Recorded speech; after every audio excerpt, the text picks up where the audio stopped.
c'est le premier sommet entre les deux organisations sœurs. C'est quelque chose qui fait vraiment se féliciter. Et surtout la manière dont le président Faure a organisé cette rencontre, qui était d'ailleurs prévue depuis longtemps. Nous n'avons pas pu tenir, bien sûr. Maintenant, chose faite, vous avez suivi vous-même la déclaration qui vient d'être rendue publique. Nous avons pris donc des décisions importantes.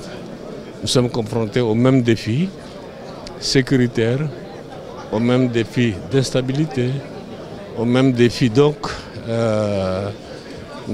comment on appelle de trafiquants de drogue, trafiquants des immigrés, trafiquants des armes légères dans notre région. Et la menace devient de plus en plus grandissante.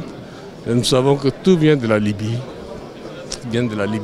Et ce n'est pas fini, ce n'est pas tout. Donc, nous devrions, je pense, mettre en place l'ensemble de nos moyens, de nos idées, surtout mettre en place des structures sécuritaires qui arrivent à temps nous dire, en fait, disons, la forme de menace qu'il prend et dans quelle région.